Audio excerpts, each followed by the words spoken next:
За хүн амын орлогын албан дотор бол энэ сум дүүрэг орон нутгийн зэрэгэлтэй хот тосгоны төсвийн одоо бүрдүүлдэг гол татвар байгаа. Тэгээ энэ татвар нь бусад татвартай бас адилхан биш. Төсөв дээр ирэх нөлөөлөл нь 2 дахин үржигддэг. Өөрөөр хэлбэл тухайн одоо орон нутгийн сум дүүргийн энэ татврын орлогод байхгүй болчоор тэр хасагдсан дүнгээр төсвөөс бас тодорхой хэмжээний энэ дутагдсан дүнгийн нөхөж өгөх юм зайлшгүй шаардлага үүсдэг учраас бас энийг нэлээд хариуцлагатай бас сайн ярилцаж энэ дүн шийдлүүдийн ярих ёстой санагдаж байгаа. Өөрөөр хэлбэл бусад татваруудтай адилхан нэг одоо шууд нөлөөтэй биш 2 дахин үржүүлдэг ийм нөлөөтэй байгаа.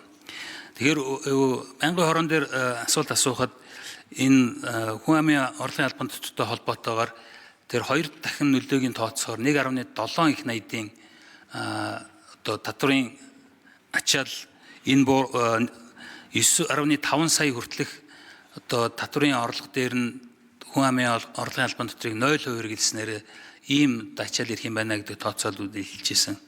Нөгөө талаас бас яг энтэй адилхан хуулийн төсөл Баярмаа нарын гишүүдээс бас энэ хүн амын орлогын албан татрыг энэ 9.5 гэж энэ босго тавихгүйгээр бүгдээрингийн 1% болгоё гэдэг ийм санал тавьсан. Тэгэхээр энэний нөлөө 5.4 их найдын одоо төсөв дээр их нөлөөтэй байна гэж ийм дүнгуудыг танилцуулж исэн. Тэгэхээр энэ дүнгуудыг бас чуулганы одоо нэгдсэн уралдаан дээр яг энэ 2 одоо хуулийн төсөл дээрх төслийн нөлөөнүүдийг бас илүү яг тодтогой зөв тайлбарлаад өгөөч. Нэгдүгээр, хоёрдугаар нөөтийн буцаа олголтыг одоо хуулийн залтыг хүчинг болгож байгаа. Тэгээ энийг нөгөө талд нь тэнцвүүлээд энэ хүн амын орлогын албан татрыг бас одоо бууруулж байгаа.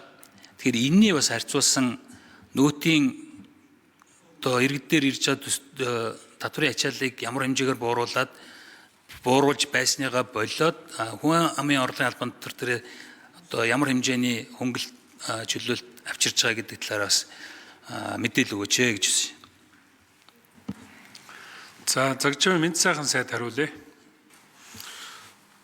За Монгол Улсын үеийн хүн амын орлогын албан татвар гэдэг бол ерөөсө 2025 оны байдлаар төсвийн орлогын 9% бүрдүүлж байгаа. За орон нутгийн энэ хүний орлогын албан татвар бол ерөнхийдөө онцлог нь бол орон нутгийн төсвийг бүрдүүлдэг. За манай орон нутгийн төсвийн бол орлогын 40% бүрдүүлж байгаа. Сум дүүргийн төсвийн гол их уср болдог.